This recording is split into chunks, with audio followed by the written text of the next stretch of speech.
ప్రియమైనటువంటి మిత్రులారా, ప్రభు అయిన యేసుక్రీస్తు వారి శ్రేష్టమైన నామములో మీకందరికీ శుభాలు తెలియజేస్తూ ఉన్నాను. అంతేకాదు వాక్య ధ్యానంలోనికి అనగా మన విశ్వాసమును బలపరుచుకున్నట్టుకు గాను దేవుని మాటల కొరకు మిమ్మల్ని అందరినీ ఆహ్వానిస్తున్నాం. ఈ దినం కొరకు ఏర్పాటు చేయబడిన వాక్య భాగము పరిశుద్ధ గ్రంథంలో నుండి అపోస్తులుడైన పౌలు ఫిలిప్పీలకు వ్రాసినటువంటి పత్రిక 4వ అధ్యాయము మొదటి నుండి 7 వచనాలను నేను చదివి వినిపిస్తాను. మీరు శ్రద్ధగా ఆలకించవలసిందిగా మిమ్మల్ని కోరుచున్నాను. ఫిలిప్పీలకు వ్రాయబడిన పత్రిక, అపోస్తుడైన పౌలు ఫిలిప్పీలకు వ్రాసిన పత్రిక 4వ అధ్యాయము మొదటి 7 వచనములు. కావున నేను అపేక్షించు నా ప్రియ సహోదరులారా, నా ఆనందమును నా కిరీటమునై ఉన్న నా ప్రియులారా, ఇట్లు ప్రభునందు స్థిరులై ఉండుడి. ప్రభునందు ఏక మనస్సు గలవారై ఉండుడని యువదియను సుంటుకేను బతిమాలు కొనుచున్నాను. అవును, నిజమైన సహకారి ఆ స్త్రీలు క్లెమెంతుతోనూ నా ఇతర సహకారులతోనూ స్వార్థ పనిలో నాతో కూడా ప్రయాసపడిన వారు గనుక వారికి సహాయము చేయమని నిన్ను వేడుకొనుచున్నాను. ఆ సహకారుల పేర్లు జీవగ్రంథమందు వ్రాయబడి ఉన్నవి. ఎల్లప్పుడూ ప్రభునందు ఆనందించుడి. మరలా చెప్పుచున్నాను, ఆనందించుడి. మీ సహనము సకల జనులకు తెలియబడనీయుడి. ప్రభు సమీపముగా ఉన్నాడు. దేని గూర్చియు చింతపడకుడి, కానీ ప్రతి విషయంలోనూ ప్రార్థన విజ్ఞాపనముల చేత కృతజ్ఞతాపూర్వకముగా మీ విన్నపములు దేవునికి తెలియచేయుడి. అప్పుడు సమస్త జ్ఞానమునకు మించిన దేవుని సమాధానము యేసుక్రీస్తు వలన మీ హృదయములకును మీ తలంపులకును కావలియుండును. ప్రార్థన చేస్తాను. పరిశుద్ధుడు తండ్రి, ఈ సమయం మాకు ఇచ్చినందుకు వందనములు. ఇదిగో ఈ సమయంలో మీ పాదముల యొద్దకు వచ్చుచున్నాము మా తండ్రి. మాతో మాట్లాడండి. మా హృదయ అవసరతలు తెలిసిన దేవుడవు. ఎట్టి మాటలు మాకు, మా హృదయాలకు, మా జీవితాలకు మేలుకరంగా ఉండును అట్టి మాటలు మాకు అనుగ్రహించమని వినడానికి ఇష్టాన్ని కలిగించి, ప్రభువా, వినిన మాటల ప్రకారం మా ప్రవర్తనను సరిచేసుకొని మీకిష్టమైన జీవితం మేము కలిగి ఉండడానికి కృప చూపమని క్రీస్తు వారి నామములో ఈ విన్నపాలను వేడుకొంచున్నాము తండ్రి. ఆమేన్. ప్రియ మిత్రులారా, చదవబడినటువంటి వాక్య భాగము పౌలు, అపోస్తలుడైన పౌలు ఫిలిప్పీలకు వ్రాసినటువంటి పత్రిక. ఫిలిప్పీ సంఘ స్థాపన గురించి వేరు సందర్భాల్లో మనము చూడవచ్చును. స్థాపించినప్పుడు ఎలాంటి పెయిన్స్, ఎలాంటి శ్రమలతో ఆ సంఘమును స్థాపించినాడు. సంఘము కొంచెం బలపడుచూ ఉన్నది. సంఘం బలపడుచూ ఉంటుండగా మరి అపోస్తుడైన పౌలు చెరలో ఉండడం మనం చూస్తాం. రోమా పట్టణంలో లేక రోమ్లో చెరలో ఉన్నాడు. చెరలో ఉంటే మరి వారు ఒక వ్యక్తిని అక్కడకు పంపినారు. చెరలో ఉన్నటువంటి పౌలును చూసి రమ్మని పంపడం మనం చూస్తాం. ఈయన పేరే ఎపాఫ్రోదితు. ఈయన్ని పంపించారు. పౌలు మన దైవజనుడు మరి రోమ్ పట్టణంలో చెరలో ఉన్నాడు. ఎట్లెట్లున్నాడు చూసిరాయ ఎపాఫ్రోదితు. రెండవది, ఇదిగో ఈ బహుమానాలు తీసుకెళ్ళి ఆయనకి ఇవ్వు. మరొకటి ఏంటంటే, నువ్వు ఆయన యొద్ద ఉండి పరిచర్య చేయి. అంటే ఫిజికల్గా ఆయన చాలా కృంగిపోయి ఉన్నాడు అపోస్తుడైన పౌలు. ఆయనతో కొన్ని దినములు ఉండి ఆయన బలపరచు, చెరలో ఉంటుండగా ఆయనను బలపరచు అని ఎపాఫ్రోదితును పంపించాడు యాజ్ గిఫ్ట్ బేరర్. ఆ బహుమానాలంటే ఏదో అవసరమైన వస్తువులను తీసుకెళ్ళి ఇవ్వు అని ఫిలిప్పీ సంఘస్థులు పౌలు యొద్దకు పంపారు. అక్కడికి వెళ్ళాక ఈయన సిక్ అయిపోయినాడు, అంటే రోగి అయిపోయినాడు. పాపం పౌలుకు సహాయం చేయాలని వెళ్ళాడు, కానీ జైల్లో ఉన్నటువంటి రోమ్లో ప్రిజన్లో ఉన్నటువంటి పౌలుకు, అపోస్తుడైన పౌలుకు పరిచర్య చేయాలని, బహుమానాలు ఇవ్వాలని, తీసుకువెళ్ళిన వస్తువులు ఇవ్వాలని తాను సంఘం చేత పంపబడి ఆ స్థలానికి చేరుకున్నాడు. కానీ ఆ స్థలమునకు వెళ్ళిన తరువాత మరి ఆయన సిక్ అయిపోయినాడు. సిక్ అయిపోతే మరలా పౌలు ఆయనను ఇంటికి పంపించి, నాయన నా దగ్గర ఉండి ఈ తీవ్రమైనటువంటి జబ్బుతో నీవు చాలా ఇబ్బంది పడుతున్నావు, నువ్వు తిరిగి ఫిలిప్పీ సంఘానికి వెళ్ళు, ఇదిగో ఈ ఉత్తరం ఇస్తున్నాను, ఈ ఉత్తరాన్ని తీసుకుని వెళ్ళు అని మరి ఉత్తరం ఇచ్చి ఎపాఫ్రోదితును పంపడం మనం చూస్తాం.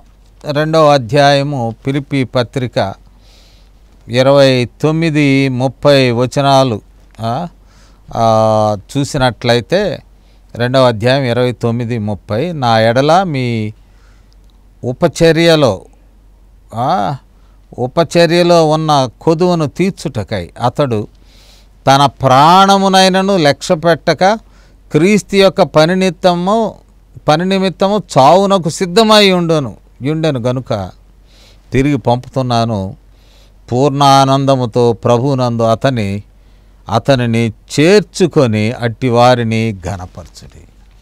అంటే డోంట్ బ్లేమ్ హిమ్.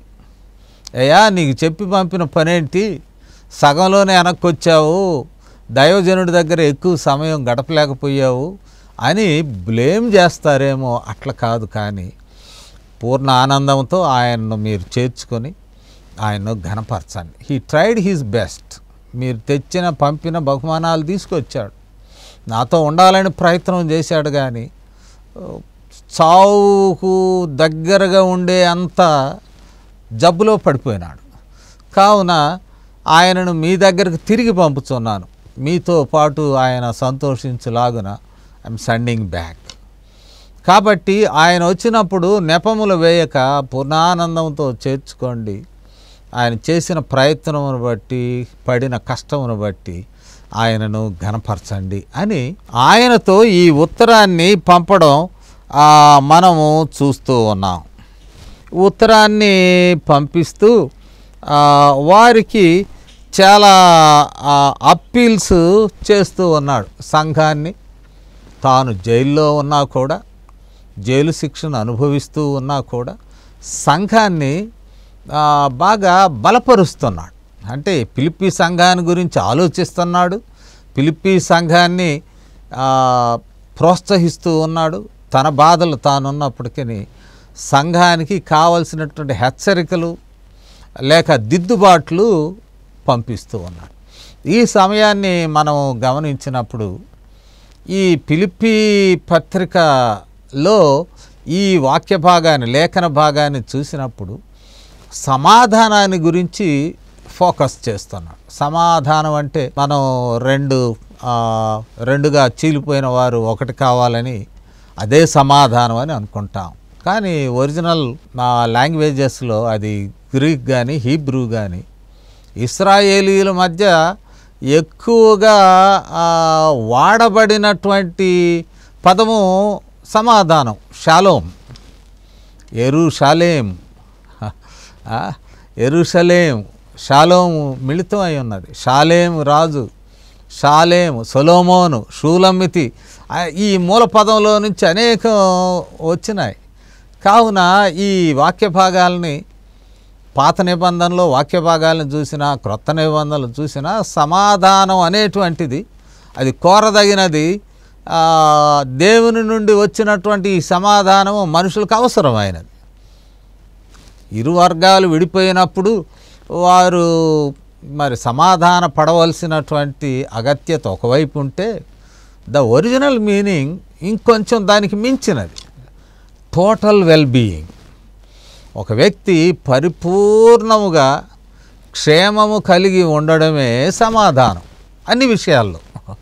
ఇద్దరు కొట్టుకున్నప్పుడు వారి మధ్య సమాధానమే కాదు, తన మనసులోను, తన జీవిత వివిధ పర్స్పెక్టివ్స్, ఫేసెట్స్, వీటన్నిటిలో కూడా మరి సంపూర్ణమైనటువంటి పరిపూర్ణమైన జీవితమును కలిగి ఉండడమే సమాధానముగా మనము పరిగణిస్తాం. ఇట్టి సమాధానము గురించినటువంటి ప్రస్తావనలు ఇక్కడ కనపడుతూ ఉన్నాయి. వీటిలో కీలకమైనటువంటిది మరి ఏకభావం. 4వ అధ్యాయము ఫిలిప్పీ పత్రిక 2వ వచనం, ప్రభునందు ఏక మనస్సు గలవారై యుండుడని. కాబట్టి ఏక మనస్సు విషయం ఫోకస్ చేస్తూ ఉన్నాడు. ఏక మనస్సు ఎక్కడో డిస్టర్బ్ అయిపోయింది. ఏక మనస్సు కలిగి ఉండడంలోనే సమాధానం ఉన్నది అని మరి చెప్పడం మనం చూస్తూ ఉన్నాం. అందుకు మొదటి వచనంలోనే మరి ఈ సంఘంలో స్త్రీలు ఉన్నారు, పురుషులు ఉన్నారు. మనకు తెలుసు లూదియా ఆ పట్టణంలో మరి పట్టబడినది. దేవుడు ఆమె హృదయాన్ని తెరిచినప్పుడు అపోస్తుడైన పౌలు తన బృందంతో వెళ్ళినప్పుడు నదీ తీరాన వారు ప్రార్థనా సమయంలో ఉంటుండగా అపోస్తుడైన పౌలు మాట్లాడుతుండగా మొదటగా లూదియా హృదయం తెరవబడింది. నెక్స్ట్ లెవెల్ పూతోను దెయ్యం పట్టినటువంటి ఒక బానిస పిల్ల ఆమె పట్టబడినది.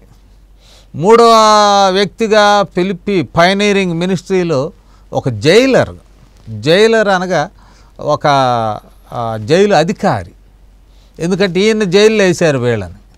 అప్పుడు ఆ జైలు అధికారి ప్రభువులోకి వచ్చాడు. అంటే ఇద్దరు స్త్రీలు ఒక పురుషుడు వచ్చాడు. కానీ తర్వాత సంఘం బాగా బలపడిన తర్వాత పురుషులు కూడా మరి సంఘంలో ఎక్కువగా చేరారు. ఈ విషయాలను చూసినట్లయితే పురుషులను ప్రస్తావిస్తున్నాడు. పురుషుల్ని ప్రస్తావిస్తూ ఉంటుండగా ఉన్నటువంటి అడ్రస్సింగ్ ఫిలిప్పీ పత్రిక 1:12 సహోదరులారా, బ్రదరన్. ఇంకా మనం చూసినట్లయితే 3వ అధ్యాయము 1వ వచనాన్ని మనం చూసినట్లయితే మెట్టుకు నా సహోదరులారా. ఇదే 3వ అధ్యాయంలో మనం గమనించినప్పుడు మరి 13వ వచనంలో సహోదరులారా, అదే అధ్యాయంలో 17వ వచనాన్ని కూడా చూడవచ్చు, సహోదరులారా. ఇట్లా చూసుకుంటూ వెళ్తే అనేక సార్లు ఈ 4వ అధ్యాయంలో కూడా 8వ వచనంలో మెట్టుకు సహోదరులారా, ఇట్లా అనేక సందర్భాలు ఈ పత్రికలో ఉంటాయి. అంటే హీ వాజ్ అడ్రస్సింగ్ బ్రదరన్. ఉమెనే కాదు, స్త్రీలే కాదు, సంఘం పురుషుల్లో కూడా మరి వారి సభ్యత్వంతో బాగా కుదుటపడినటువంటి సంఘంగా ఉన్నది. ఇలాంటి సంఘాన్ని ఉత్తరం రాస్తూ వారిని ఎంతో ప్రేమగా అంటున్నాడు. ప్రియమైన వారలారా, నా ప్రియులారా. ఇంకా అంటాడు ఆనందం, మై జాయ్, నా ఆనందము ఈ మీ యందే ఉన్నది. మరొక మాట అంటాడు, మీరే నా కిరీటం. కిరీటం అనగా నేను అతిశయించదగినటువంటి సంఘం ఏదైనా ఉంటే ఫిలిప్పీ సంఘస్థులారా, మిమ్మల్ని చెప్పుకొని నేను కిరీటాన్ని పొందుతున్నాను. నేను ప్రారంభించినది ఫౌండెడ్, తర్వాత అంతేకాదు అది విస్తరించినది, బలపరిచినది. కాబట్టి ఇలాంటి ఫిలిప్పీ సంఘం నాకు కిరీటం. So that much important. నా జీవితంలో పరిచర్యలో మీరు నాకు ముఖ్యమైనటువంటి వారు. అటు స్త్రీలు ఉన్నారు, పురుషులు ఉన్నారు. వీరందరితో ఉన్నటువంటి శ్రేష్టమైనటువంటి సంఘము. కాబట్టి ఈ 2-3 వచనాల్లో ఈ భాగంలోనే మనము చూసినట్లయితే ఏక మనస్సును గురించి మాట్లాడుతున్నాడు. ఏక మనస్సు మరి ఎక్కడ దెబ్బతిన్నది అని అంటే 3వ వచనంలో ఆ స్త్రీలు, ఎవరా స్త్రీలు? 2వ వచనంలోనే అంటాడు, యువోదియా సుంటికేను. యువోదియా అండ్ సుంటికే, వీళ్ళిద్దరూ మధ్య ఒక పోరాటం వచ్చినది. యువోదియా అంటే లిడియా, లూదియా అనేటువంటి ఒక భావీకరణ ఉన్నది. కానీ 2 prominent women in the church. అసలు చర్చిలో dominating people are members are men. చాలా చోట్ల సహోదరులారా, సహోదరీలారా అనేది చాలా తక్కువలో ఉన్నది, తక్కువ మోతాదు. సో బ్రదరన్ ఎక్కువ భాగము పురుషులతో సభ్యత్వం కలిగినటువంటి ఓ సంఘమా? మీలో 2 స్త్రీలు, యువోదియా మరియు సుంటుకే, వీళ్ళిద్దరు గురించి మాట్లాడుతూ ఉన్నాడు. అంటే ఫిలిప్పీ సంఘంలో ఉన్నటువంటి పరిస్థితులను మనము గమనించినట్లయితే అపోస్తుల కార్యముల గ్రంథము 17వ అధ్యాయము 4వ వచనాన్ని నేను చదువుతాను. ఫిలిప్పీలకు ఆ సంఘంలో జరిగిన విషయాలకు అపోస్తుల కార్యములు 17:4 మనం చూసినట్లయితే వారిలో కొందరును భక్తి పరులకు గ్రీసు దేశస్థుల్లో చాలామంది ఘనత కలిగిన స్త్రీలలో, ఘనత కలిగిన స్త్రీలు, ఇది ప్రాబ్లం. ఘనత కలిగినటువంటి స్త్రీలు అంటే రెప్యుటేషన్, సమాజంలో రెప్యుటేషన్ అదొక రకమైన ఘనత. దాంతోపాటు రిచెస్, ఆర్థికపరమైనటువంటి ఘనత. ఇది సంఘాలు అప్పుడు ఉన్నది, ఇప్పుడు కూడా ఉన్నది. ధనికులైనటువంటి స్త్రీలు సంఘంలో డామినేట్ చేయాలనేటువంటి స్పిరిట్తో తన డామినేషన్ నిమిత్తము సంఘాన్ని చీల్చడానికి కూడా ప్రయత్నిస్తుంటారు అనేటువంటిది ఈ పత్రికలో ఈ సన్నివేశమును పౌలు పలకరించడం ద్వారా మనకు తెలియజేయబడుతూ ఉన్నది. ఇద్దరు లువోదియా, సుంటికే, వీళ్ళిద్దరూ ఘనులైన స్త్రీల జాబితాలో వీరు వస్తూ ఉన్నారు. వీరు ఘనులైనటువంటి స్త్రీలుగా ఉంటూ ఈ ఘనత కలిగినటువంటి స్త్రీలు ఇక్కడ ఉన్నటువంటి సన్నివేశము సంఘంలో ఉన్న విశ్వాసులను రెండు గుంపులుగా చేసి ఒక గుంపేమో ఒక ఆమె, ఇంకొక గుంపేమో ఇంకొక ఆమె వాళ్ళ ఇళ్లల్లో ఆ సంఘాలను నడిపిస్తూ ఉన్నారు. అంటే ఒక ఫిలిప్పీ పట్టణంలోనే యూదుల డామినెన్స్ ఉండవలసి ఉన్నది, కానీ ఇది రోమీయుల ప్రవాస స్థానము. ఈ పట్టణంలో క్రైస్తవ విశ్వాసం ప్రబలమవుతూ ఉంటే ఒక స్త్రీ కొందరిని తన ఇంటిలో సంఘాన్ని నడిపిస్తుంది, మరొక స్త్రీ తన ఇంటిలో మరొక భాగాన్ని. Splitting, the spirit of splitting. ఎందుకు? తన పేరు కొరకు, తన ఉనికి కొరకు. ఇది చాలా విచారకరం. ఆ దినాల్లోనే, ఆది సంఘంలోనే డివైడింగ్ స్పిరిట్ ఉన్నది. ఏమిటంటే for the sake of prominence. Yesu ప్రభు వారికి ఘనత కావాలి, కానీ మనం అల్పులమైనటువంటి మనం, అది విశ్వాసులు కానీ సేవకులు కానీ, ఆ ఘనతను దొంగిలించి ఆ ఘనత కొరకు మనము సంఘమును డిస్టర్బ్ చేయకూడదు. అంటే వీఆర్ మిస్సింగ్ ద ఐడెంటిటీ. మర్చిపోతారేమో నన్ను కొద్ది కాలంలో, నా యొక్క పరిచర్య నాయకత్వం మనుషులు మరి మరిచిపోయి, నన్ను మర్చిపోయి నా ప్రాధాన్యత, ప్రామినెన్స్ ఇది పోతుందేమో అనేటువంటి భయము అది వస్తూ ఉన్నది. ఈ కారణానే వీళ్ళిద్దరు స్త్రీల గురించి చెప్పడం చూస్తాం. లువోదియా మరియు సుంటికే, ద స్పిరిట్ ఆఫ్ డివిజన్. ఎందుకు? Only because of riches. డబ్బు ఉన్నది, మంచి బలమైన జీతము, కుటుంబాల్లో కూడా అందరూ ఉద్యోగస్తులు, వాళ్ళు కూడా పెద్ద పెద్ద జీవితాలు. ఈ వెల్బీయింగ్ అనేటువంటిది సంఘంలో సమాధానం. ఇందాకనే చెప్పాను, సమాధానం అనగా టోటల్ వెల్బీయింగ్. అంటే మనుషులు ప్రశాంతంగా ఉండడం అన్ని పార్శ్వములలో, from all sides, in all perspectives. ఈ ప్రశాంతత, సమాధానం కావాలి అని అంటే మరి ప్రత్యేకింపబడి విడగొట్టబడి సమాధానంతో ఉండడం ఇది దేవుని యొక్క ఉద్దేశము కాదు అని మనం జ్ఞాపకము చేయబడుచూ ఉన్నాం. కాబట్టి ఈ ఈ విషయాలను మనము గమనించినప్పుడు సంఘంలో సమాధానము, ప్రశాంతత, విశ్వాసుల్లో నెమ్మది డిస్టర్బ్ అవుతోంది.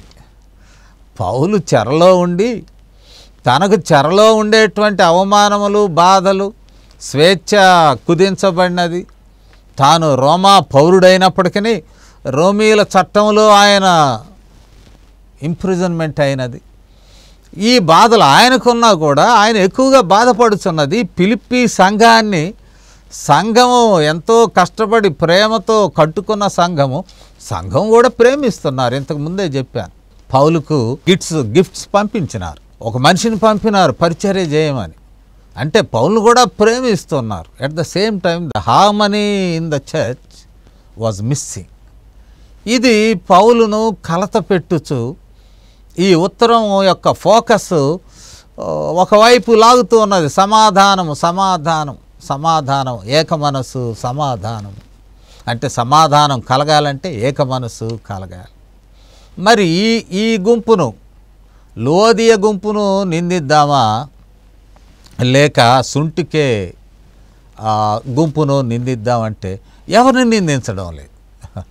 సో మీకున్నటువంటి ప్రత్యేకతలు మీకున్నాయి, మీకున్న ప్రత్యేకతలు మీకు ఉన్నాయి. పరిచర్యలో మీరు చేయుచున్న త్యాగము, how much you are spending. గొప్ప సంగతి. మీ ఇళ్లను సంఘాలుగా మార్చడానికి ఆ రిస్క్ తీసుకుంటున్నారు. ఇవన్నీ కూడా చాలా మంచి విషయాలే. కానీ ఇక్కడ ఉన్నటువంటి విషయం ఏమిటంటే self serving and self seeking. Self serving, దేవుని సేవ అంటున్నాము కానీ మిమ్మల్ని మీరు సేవించుకోవడానికి ప్రయత్నం చేస్తున్నారు. For your identity, sake of identity. దేవుని సేవ అంటున్నారు కానీ మిమ్మల్ని మీరు దాన్ని ఏమంటాం, స్వార్థము, మీ యొక్క ఘనత, దానిని వెతుకులాడుతూ ఉన్నారు. పరిచర్యలో ఉండవలసినదేమిటి? సెల్ఫ్ సాక్రిఫైయింగ్. మనం పిలువబడ్డాం దేవుని కొరకు శ్రమలు హింసలు భరించడానికి పిలువబడ్డాం కానీ క్రీస్తు శరీరాన్ని ఇబ్బంది పెట్టడానికి మనం పిలువబడలేదు. సౌలా ఎందుకయ్యా నన్ను హింసిస్తున్నావు అనగా నా శరీరమైన సంఘాన్ని హింసిస్తున్నావు అనగా నీకున్నటువంటి ఆ యూదియ మత ఛాదస్తంలో నా సంఘాన్ని హింసిస్తున్నావు. ఛాదస్తం ఏంటి పాపులర్ స్లోగన్స్ టుడే? ఈ రోజున సంఘాల్లో గలిబిలు రేపేవాళ్ళు పాపులర్ స్లోగన్స్ ఏంటి? ఈ దైవజనుడికి ప్రాధాన్యత తగ్గింది, ఆ దైవజనుడికి ప్రాధాన్యత తగ్గింది, లేకపోతే ఈ విశ్వాసికి ప్రాధాన్యత తగ్గింది, ఈ విశ్వాసికి ప్రాధాన్యత తగ్గింది. కాబట్టి దాడులు చేసుకోవటం, కొట్టుకోవడం, ఇది దైవ పరిచర్యలో భాగమని విశ్వాసులు నమ్ముతున్నారా? Very shame. ఇంకా దాన్ని బలపరిచే వాళ్ళు ఉన్నారు. గ్యారంటీకి కొడతామండి అనేవాళ్ళు ఉంటారు నా దగ్గర. కొట్టి ఏం చేస్తారు? దేవుని పరిచర్యలో భాగమా? ఒకరిని అవమానపరిచి ఏం చేస్తారు? పరిచర్యలో భాగమా? యేసుక్రీస్తుకున్నటువంటి మనస్సు ఉండాలి కానీ self seeking and self serving ఇవి కాదు. Self sacrificing, self giving. నిన్ను నీవు ఇచ్చేసుకోవాలి, సమర్పించుకోవాలి. సెల్ఫ్ సాక్రిఫైయింగ్, నిన్ను నీవు త్యాగం చేసుకోవాలి. అది కీలకమైనది. పరిచర్యలో ఇన్విటేషన్ అంటే సాక్రిఫైస్ యువర్ సెల్ఫ్. నిన్ను నీవు సాక్రిఫైస్ చేసుకో, నిన్ను నీవు సమర్పించుకో.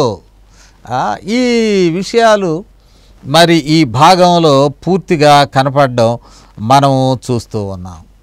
ఈ సందర్భంలో అటు లువోదియ ఇటు సుంటుకే వీళ్ళ మధ్య సంఘం సఫర్ అవుతున్నటువంటి సంఘం అనగా క్రీస్తు శరీరమే. Paul he is urging a third party, మధ్యస్థంగా ఉన్నవాళ్ళు ముందుకు రండయ్యా అని పిలుస్తున్నాడు. అందుకనే ఈ మధ్యస్థంగా ఉన్నటువంటి వ్యక్తిని 3వ వచనంలో అంటాడు, అవును నిజమైన సహకారి. ఎవరికి సహకారి? పౌలుకు సహకారి. Not identifying himself or herself with any group. ఆ గ్రూపుతోనూ ఈ గ్రూపుతోనూ గ్రూపుల రాజకీయాల్లో ఇన్వాల్వ్ కానటువంటి ఒక third party person was there Philippi సంఘంలో. అందువలన ఆ సహకారికి తెలియజేస్తున్నాడు. ఇది ప్రత్యేకమైనటువంటి చాలా చోట్ల చూస్తున్నాను. ప్రతివాడు వితౌట్ నో ఎక్సెప్షన్ ఎవరితోనో ఒకళ్ళతో ఐడెంటిఫై అవుతూ ఉన్నారు. ఆ దినాల్లో తెలుగు బ్యాప్టిస్ట్ సంఘాల్లో విభజన వచ్చినప్పుడు పీస్ కమిటీలు వచ్చినాయి. వీళ్ళందరిని ఒకటి చేస్తామండి అని విదేశాల నుండి పేరెంటల్ బాడీస్ వచ్చినాయి. మేము ఒకటి చేస్తాం, సంతోషం అండి అని నాలాటోడు వెళితే, నువ్వు ఎట్లా వస్తున్నావు లోపలికి? ఈ గ్రూప్ ద్వారా వస్తున్నావా ఆ గ్రూప్ ద్వారా? సార్ ఏ గ్రూప్తో ఐడెంటిఫై కాకుండా నన్ను నేను కాపాడుకొనుచున్నా. అట్లయితే రావడానికి లేదు. ఈ గ్రూప్ నుండి అన్నారా ఆ గ్రూప్ నుండి అన్నారా? ఇప్పుడు ఈ కన్సల్టేషన్లో మీరు పార్టిసిపేట్ చేయవచ్చు. Group 1, group 2, group 3, which group you are representing. ఈ రిప్రజెంటేషను అయ్యాక ఇక సమాధానం చేసే పరిస్థితి ఏముంటుంది?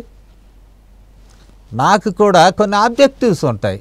ఏ గ్రూప్ నుండి నేను వస్తున్నానో ఆ గ్రూపు యొక్క ఆసక్తులే, ఆ ఆసక్తులను మరి నేను పరిపూర్ణం చేయడానికి లేకపోతే సర్వ్ చేసుకోవడానికి I will become more subjective to the interest of my group. దీనిలో ఏమీ ఆలోచన లేదు. If you are coming from that group, you are trying to serve your group, their objectives. So you are subjective to that group. ఇక ఏం సాధ్యం అవుతుంది? ఇక్కడ అంటాడు నిజమైన సహకారి పౌలుకు సహకారి, క్రీస్తుకు సహకారి.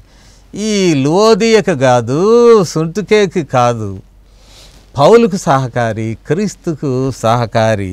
చాలా మాట అంటాడు, నిజమైనటువంటి సహకారి అంటూ ఉన్నాడు.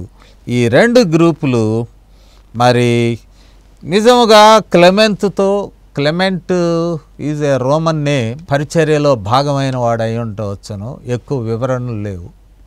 క్లెమెంట్తోనూ నాతోనూ కలిసి రెండు గ్రూపులు పనిచేశారు. రెండు గ్రూపులతో నేనున్నాను. అది పౌలు యొక్క ప్రత్యేకత. దైవజనుడు పెద్ద మనిషిగా ఉండాల్సిందే కానీ ఒక గ్రూప్లోకి వెళ్ళడం న్యాయం కాదు. అంటే పెద్దరికము లాంగ్ రన్లో ఎస్టాబ్లిష్ కాదు. పెద్దరికం ఎస్టాబ్లిష్ కావాలంటే ఈక్వి డిస్టెన్స్, వారిని ప్రేమించు, వీరిని ప్రేమించు. వారు ఏక మనస్సులోకి రావడం నీ ప్రయారిటీ అయి ఉండాలి కానీ వారు విడిపోవటం. ఈ మధ్య ఒక ఆయన పెద్ద దైవజనుడే ఏకత్వం కొరకు ప్రార్థన చేసిన పాస్టర్ని ఇంటికి పిలిచి, ఏందయ్యా ఏకత్వం గురించి మాట్లాడతావు? కాదయ్యా ఏకత్వం అంతే, ఏకత్వం అయితే చాలా కష్టం, డివిజన్ షుడ్ బి దేర్ అని గట్టిగా మందలించాడని విన్నాను. ఇంకేమున్నది? పౌలు అంటున్నాడు, నేనును క్లెమెంట్ను ఓ సహకారి వాళ్ళకి చెప్పు, మేమిద్దరినీ ప్రేమించాం, ఇద్దరినీ రక్షణలోకి నడిపించాం. ఇద్దరు పేర్లు ఇక్కడ అంటాడు జీవగ్రంథంలో ఉన్నవని కూడా అంటాడు. 3వ వచనం చివరి భాగంలో ఆ సహకారుల పేర్లు జీవగ్రంథమందు వ్రాయబడి ఉన్నవి. నువ్వు రక్షణ పొందావు, బాప్తిసం పొందావు, నువ్వు రక్షణ పొందావు, బాప్తిసం పొందావు. నిన్నును లువోదియా, సుంటుకే ఇరువురు గ్రూపులు కూడా రక్షణలోకి నడిపించారు. I am sure that their names were written in the book of life. జీవ గ్రంథంలో ఇవి వ్రాయబడి ఉన్నవని నేను నమ్ముతూ ఉన్నాను. లేకపోతే రక్షణ పొందిన వారి లిస్టులో మీ పేర్లు ఉన్నాయి. I believe it. ఎందుకంటే మీరు రక్షింపబడినారు. చాలా సంతోషకరమైనటువంటి విషయం. రెండవది, ఒకప్పుడు మీరు ఇరువురు కూడా సువార్త పనిలో నన్ను ఎత్తిపట్టుకున్నారు. ఆ మాటే అంటాడు, సువార్త పనిలో నాతో కూడా ప్రయాసపడిన వారు, ప్రయాసపడినటువంటి వారు ఇద్దరూ ప్రయాసపడినారు. అటు లువోదియ గ్రూపు, ఇటు సుంటుకే గ్రూపు, వీరిరువురు కూడా ప్రయాసపడినట్లు మనం చూస్తున్నాం. ప్రయాసపడిన వారుగా ఉంటుండగా ఈ సమయంలో చెప్పబడుచున్నది ఏమిటి అంటే, ఈ క్లెమెంట్ కూడా న్యూట్రల్గా ఉన్నాడు. లేటర్ ఈ క్లెమెంట్ ఎవరో కానీ మరి ఈ ఫిలిప్పు సంఘంలో ఈయన, రోమ్లో ఫిలిప్పీ సంఘంలో ఉన్న ఈయన 3వ బిషప్గా క్లెమెంట్ని చరిత్ర చెప్తూ ఉంటుంది. ఈక్వి డిస్టెన్స్ మెయింటైన్ చేసి మంచి పరిచర్య చేసిన క్లెమెంట్, కీలకమైనటువంటి వ్యక్తి, సంఘ స్థాపన చేసినటువంటి అపొస్తలుడైన పౌలు. ఇక్కడ ఉన్నటువంటి మరొక మధ్యవర్తి, థర్డ్ పర్సన్, వారికి మరి వినవిస్తూ ఉన్నాడు. ఏమని? అయా, నీ ద్వారా నేను తెలియజేస్తూ ఉన్నాను, ఏక మనస్సు గలవారైయుండుడి. ఈ ఏక మనస్సు మీకు రావాలి అంటే థర్డ్ పార్టీ యొక్క ఇవి కీలకమే. అంటే ఈ వర్గం ఆ వర్గం కానివారు, మధ్యవర్తుల యొక్క మాటలు కీలకమే. కానీ ఇక్కడ చెప్పబడుతున్నది ఏమిటంటే ఈ ఏక మనస్సు రావడానికి కీలకము ప్రార్థన అంటాడు. ఈ ప్రార్థన మనము 8వ వచనంలో దేని గురించి చింతపడకుడు కానీ ప్రతి విషయంలో ప్రార్థన విజ్ఞాపనముల చేత కృతజ్ఞతాపూర్వకముగా మీ విన్నపములు దేవునికి తెలియచేయండి. So what are the agents? మనుషులను ఒక మనసులోకి తీసుకొచ్చేటువంటి ఏజెంట్స్ మనిషి, థర్డ్ పర్సనా? ఓకే, వీటన్నిటికీ మించినది ఒకటి ఉన్నది, ప్రార్థన విజ్ఞాపన, ప్రేయర్. హృదయముతో ప్రార్థించటం.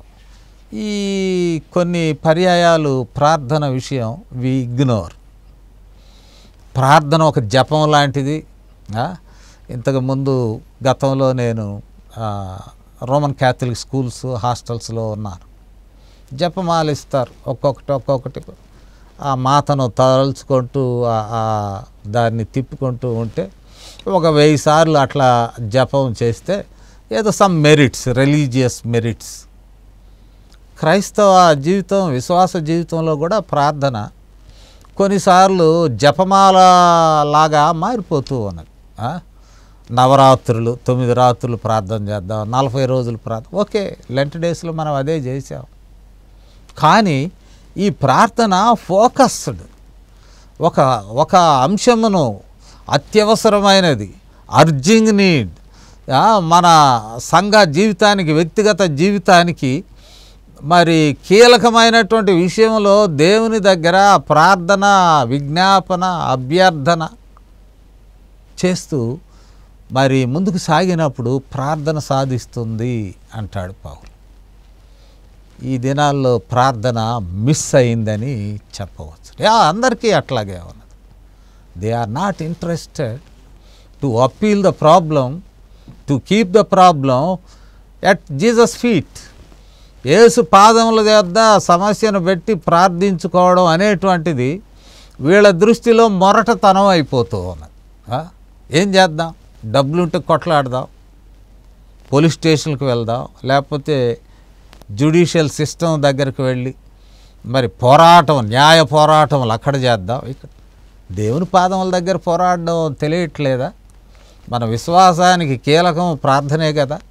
దేవుని వాక్యము, ప్రార్థన ఇది కీలకమైనది. వాక్యం కూడా హృదయంలోకి జ్వరపట్టట్లేదు. యేసు ప్రభువారు మంచి ఉపమానం చెబుతాడు, విత్తువాని ఉపమానం. విత్తినట్టు ఆకాశ పక్షులు ఎత్తుకుపోతుంటాయి, లేక రాతి నేలలో అసలు తీసుకోదు విత్తనాన్ని. కొంచెం మట్టి ఉంటే ఆ కొంచెం వరకే మొలిసి అది ఎండిపోతుంది. వాక్యమైన విత్తనాలు కూడా హృదయంలో పడితే సంఘాలలో ఆ పరిస్థితి వేరుగా ఉంటుంది. పరిశుద్ధాత్మ దేవుని ద్వారా దేవుడు మాట్లాడుతూ ఉన్నాడు. మన హృదయంలో అది వేళ్ళూని బహుగా ఫలిస్తుంది మన జీవితానికి ఆ వాక్యం అనేటువంటి అభిప్రాయము కోల్పోతూ ఉన్నాం. అంతేకాదు మరి వాక్యంతో పాటు ప్రార్థన ఉండడం లేదు. ప్రార్థనలో కొన్ని విషయాలను తెలియజేస్తున్నాడు. ప్రతి విషయంలోనూ ప్రార్థన విజ్ఞాపనముల చేత, అప్పీలింగ్, విజ్ఞాపన, ఇంటర్సెస్సింగ్, దేవునికి మొరబెట్టుకొని బ్రతిమలాడి చెప్పుచూ దేవుని పట్ల కృతజ్ఞతాభావముతో, కృతజ్ఞతాపూర్వకముగా మీ వినపములు దేవునికి తెలియజేయండి. అంటే దేవుడు మాకు అన్యాయం చేస్తున్నాడు అనుకోవద్దు. అందరికీ దేవుడు. ఇటు లువోదియలో ఉన్న ఇంట్లో ఉన్న సంఘానికి ఆయన రక్షకుడే. ఆయన శిలువ మీద కార్చిన రక్తమును బట్టి, ఆయన పొందిన దెబ్బలను బట్టి వారు విడుదల పొందినారు. ఇటు సుంటికేటిలో కూడిన సంఘం కూడా, వారు కూడా ప్రభు అయిన యేసుక్రీస్తు వారి యొక్క శిలువ త్యాగం, ఆయన పొందిన దెబ్బలు, ఆయన కార్చిన రక్తం వలన పాప క్షమాపణ కలిగినది. వారు అంగీకరింపబడినారు, విశ్వాసులుగా మారినారు. కావున మీరందరూ ఒకే రక్షకుని, ఒకే శిలువ కార్యము ద్వారా, ఒకే విశ్వాసం ద్వారా, ఒకే శిలువ, క్రీస్తు విభజింపబడలేదు. సిలువ విభజింపబడలేదు, ఒకటే సిలువ. రక్షణ కార్యం ఒకటే, పునరుద్ధానం ఒకటే. ఈ గుంపు కొరకు ఒక సిలువ, ఆ గుంపు కొరకు ఒక సిలువ. 2 సిలువల మీద క్రీస్తు ఏలాడబడలేదు. ఈ గుంపు కొరకు ఒక సిలువ మీద రక్తం గార్చి విడుదల ఇవ్వడలేదు. ఆ గుంపు కొరకు మరొకసారి ఇంకొక సిలువ. సిలువ ఒకటే, సిలువ కార్యం ఒకటే. లేక ప్రాయశ్చిత్తము ఒకసారే, విడుదల ఒక్కసారే, క్షమాపణ. ప్రియమైనటువంటి వారలారా, ఈ ఒక్కటే ఏక మనస్సు, ఏక కార్యము, ఇది బైబిల్లో ఉన్నాయి. యేసుప్రభు వారు కూడా శిష్యులు అడుగుతారు, ప్రార్థన చేయడం చేత కాదయ్యా, ఎట్లా ప్రార్థన చేయాలయ్యా? యేసుప్రభు వారు అంటాడు, పరలోకమందున్న మా తండ్రి, అవర్ ఫాదర్ ఇన్ హెవెన్. మా గుంపుకే తండ్రి అని ఒకళ్ళు వచ్చి, మా గుంపుకే తండ్రి అని ఇంకొకళ్ళు వస్తే తండ్రి విభజింపబడి ఉన్నాడా? అందరికీ కలిపినటువంటి ఉమ్మడి తండ్రి ఆయన. ప్రియమైనటువంటి వారలారా, ఈ క్రైస్తవ విశ్వాసములో, సువార్తలో ఉన్న కీలకమైనటువంటి విషయాలను త్యజించి మనుషులు ఈ రీతిగా కొనసాగటం మనం చూస్తూ ఉన్నాం. అందువల్ల అంటాడు, మీరు క్రెడిట్ ఇక్కడ కాదు, నీ పేరు కొరకు ఇక్కడ ప్రయత్నం చేయనక్కర్లేదు. లోదియ గ్రూప్ వారు ఇక్కడ పేరు కొరకు ప్రయత్నం చేయవద్దు. ఇంకొక గ్రూప్ వారు మీ పేర్ల కొరకు ఇక్కడ కొన్నిసార్లు పటాపొట్టిగా ఫ్లెక్సీలు వేస్తూ ఉంటాం. రాజకీయాల్లో ఫ్లెక్సీలను నిషేధించారు, మంచి పని చేశారు. విశ్వాస జీవితంలో కూడా అది ఉండడం లేదు. కానీ మీ పేర్లు ఎక్కడ రాయబడాలి? క్రెడెన్షియల్స్ అండ్ క్రెడిట్ ఎక్కడ అది కనపడాలి? ఇందాక మనం చదువుకున్నాం, జీవగ్రంథమందు వ్రాయబడి ఉన్నవి, దాని కొరకు పోరాడండి బాబు. ఈ విషయాల్లో కాదు. ప్రకటన గ్రంథంలో ఒకసారి ఒక వచనం చదువుతాను. 3వ అధ్యాయము 5వ వచనాన్ని ప్రకటన గ్రంథం నుండి నేను చదువుతాను. 3వ అధ్యాయం 5వ వచనములో, జయించువాడు అలాగున తెల్లని వస్త్రములు ధరించుకొనును, జీవ గ్రంథములో నుండి అతని పేరెంత మాత్రము తుడుపు పెట్టక. జీవ గ్రంథంలో ఆ పేరు మరి తుడుపు పెట్టకుండా ఉంటూ ఉన్నది. దాని కొరకు పోరాడండి. జీవగ్రంథంలో ఉన్నటువంటి ఆ పేరు కొరకు పోరాడండి.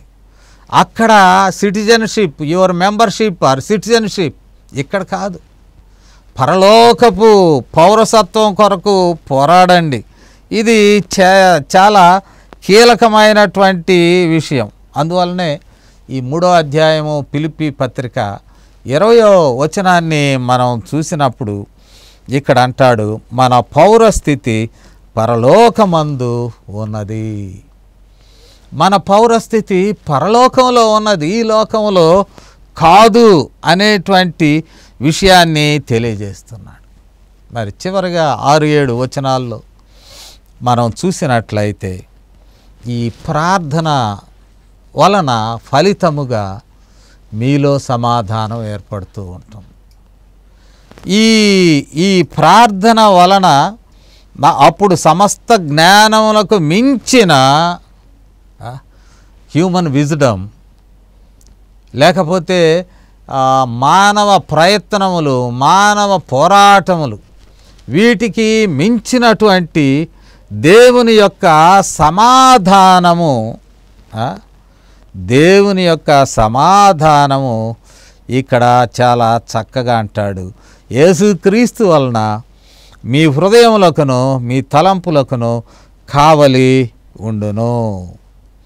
6వ వచనంలో అంటాడు, దేని గురించి కూడా చింతపడవద్దు. Don't trouble yourself. చింతపడవద్దు. చింత అనేటువంటిది మరి ఫ్రస్ట్రేషన్లో అనేక తప్పులు చేస్తాం.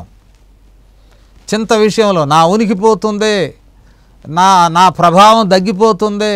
ఈ చింత మరి ఫ్రస్ట్రేషన్లో పడేసి సాతానుడు నీలో ఉండి పనిచేయడానికి సహాయపడుతుంది. చింత దేవుని మీద వేయండి. దేనిని గూర్చి కూడా మీరు చింత పడకుడి. దేనిని గూర్చి కూడా చింతపడు. ప్రతి విషయంలో నేను చదివినటువంటి ప్రార్థన చేయండి. ప్రార్థన యొక్క మరి రిజల్ట్ ఏంటో మనము చూస్తూ ఉన్నాం. మన అవసరతలు దేవునికి చెప్పుకోవాలి. మత్తయి 6:8 ఒక మాట ఉన్నది. యేసు ప్రభు వారు చెప్పినటువంటి మంచి మాట. 6వ అధ్యాయం 8వ వచనం, మీరు మీ తండ్రిని అడుగక మునిపే మీకు అక్కరగా నున్నవేవో ఆయనకు తెలియను, కాబట్టి మీరు ఇలాగూ ప్రార్థన చేయండి. తండ్రి అయిన దేవుడు యేసుక్రీస్తునందు ఆయనకు సమస్తము తెలియను కాబట్టి ప్రతి విషయము దేవుని దగ్గరకు తీసుకువెళ్ళండి. కృతజ్ఞత కలిగి ఉండండి. నెపములతో ప్రార్థన చేయవద్దు. అప్పుడు దేవుని యొక్క సమాధానం. నేను ముగిస్తూ ఉన్నాను. మరి ఒకసారి మనం రోమాపత్రిక 15వ అధ్యాయము 13వ వచనాన్ని మనం గమనించినట్లయితే, రోమాపత్రిక 15వ అధ్యాయము 13వ వచనాన్ని నేను చదువుతాను. ఇక్కడ అంటాడు, కాగా మీకు పరిశుద్ధాత్మ శక్తి పొంది విస్తారముగా నిరీక్షణ కలవారగుటకు నిరీక్షణకర్తయగు దేవుడు విశ్వాసము ద్వారా సమస్త ఆనందముతోనూ సమాధానముతోనూ మిమ్మల్ని నింపును. సమాధానముతో నింపును. క్రీస్తునందున్న ఎడల ఆ సమాధానము యేసుక్రీస్తునందు మన జీవితాలకు అన్ని విషయాలు టోటల్ వెల్బీయింగ్. సమాధానం అనగా నీవు దేవునికి నీకును ఒక పెద్ద తేడా వచ్చిందా? ప్రార్థనలో విశ్వాసంతో ఆయనకి చెప్పుకో, నీకు విరోధముగా ఇవి చేసినాను. లేక పొరుగువానికి ఎట్లయినదా? ప్రార్థనతో విశ్వాసంతో ప్రభు దగ్గరికి రండి. ఎప్పుడైతే ఇలాంటి స్థితి వస్తుందో ఇక్కడ చెప్పబడిన మాట, సమస్త జ్ఞానములకు మించిన దేవుని సమాధానము యేసుక్రీస్తులో మీకు అనుగ్రహింపబడుతుంది. ప్రార్థన చేస్తా.